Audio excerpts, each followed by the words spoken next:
Ladies and gentlemen, my name is Caden Kubler and welcome to Caden's Corner. Sam Darnold has revitalized his career and has the Minnesota Vikings rolling through 3 weeks of the season. Coming into this year, people were not focused on the Minnesota Vikings as contenders at all. They lost Kirk Cousins and this offense had a big gap at the quarterback position. So this year was seemingly a bridge year as they drafted a rookie quarterback in J.J. McCarthy. The plan was to let him develop under Sam Darnold, who they signed in free agency. And once they felt McCarthy was ready to go, insert him into this situation and the Vikings have their new quarterback. But all that changed in the preseason when McCarthy tore his meniscus and he would be out for the entirety of this year. And that meant that it was Sam Darnold for the entirety of the 2024 season for the Minnesota Vikings. And you also looked at the brutal division that they are in the NFC North, and everybody picked them to finish dead last. The Lions had just come off of a devastating NFC Championship loss, but were seemingly going to rebound. Jordan Love and the Packers had become one of the hottest teams in the league at the end of the season and into the playoffs, and were definitely going to take another step forward this year. And the Bears all of a sudden had this perfectly equipped roster for their number one overall pick in Caleb Williams, who's regarded as one of the best quarterbacks coming out of college. But nobody was giving the Vikings any chance within this division, within this conference.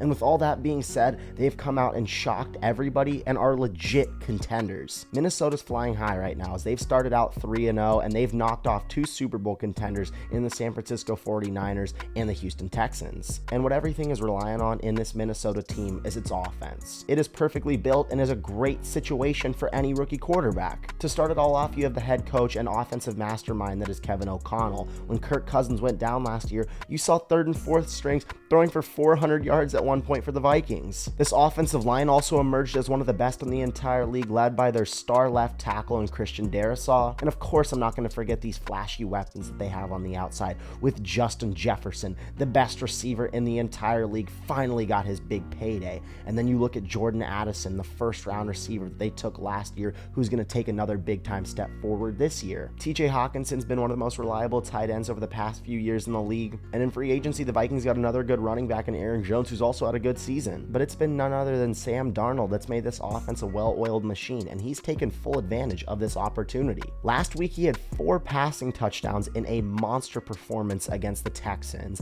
And you look at Sam Darnold right now, he is currently leading the third highest scoring offense in the entire league at just over 28 points a game. But the biggest difference with Darnie Dimes is that he looks comfortable and confident in the pocket. So much throughout his early career, it was him trying to live up to that hype that the New York media had built up for him. And in his time there, it was a terrible situation. He had bad play callers, bad weapons, bad offensive line. And of course, as the quarterback and a guy that's taken so highly in the draft, he's going to take all the criticism. But now that he's in Minnesota, he's been flourishing. But the reason that I'm ready to move the needle with the Minnesota Vikings and consider them legit Super Bowl contenders is due to this outstanding defense. I can't talk enough about the amazing job that Brian Flores has done as the defensive coordinator of the Minnesota Vikings. Over the last few years, the media has really trashed him for his time in Miami, for his time with Tua, and he's done nothing but ball out with the Minnesota Vikings. So far this season, this defense has been one of the best in the entire league, and what I think is so cool is when you look at this defensive roster 1 through 11,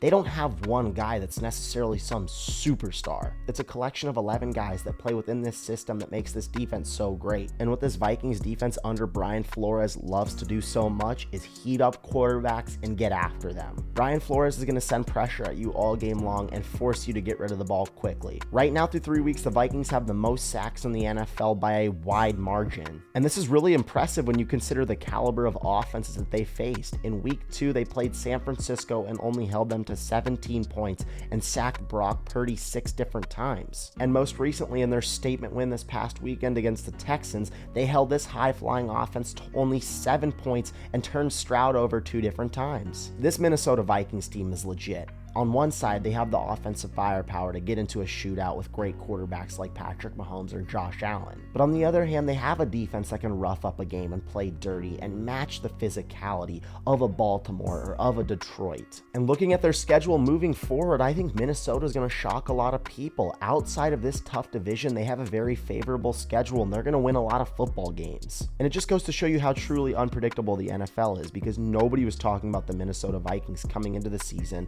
and right now through 3 weeks, I know it's early, but they're the number 1 seed in the NFC. And just looking at the outlook of this conference, it's completely wide open right now. The 49ers are banged up into oblivion. They don't know when they're going to get Christian McCaffrey back, and they've started slow, and they're 1-2 right now. The other team that was in the NFC Championship last year, the Detroit Lions, are 2-1, but they've shown they can lose games if Jared Goff turns the ball over. The Eagles clearly aren't Super Bowl contenders. This offense isn't clicking on all cylinders like it needs to be to make up for this vulnerable defense. I think the Packers are a big question mark right now. I know they got hot in the postseason last year, but they're a big question mark because of the injury that Jordan Love suffered earlier in the year. So with all that being said, the NFC is wide open right now, and the Minnesota Vikings are taking full advantage. I rarely overreact on a week-to-week basis or only after a few weeks into the season, but as of right now, I'm not overreacting, and I'm ready to call the Minnesota Vikings legit Super Bowl contenders.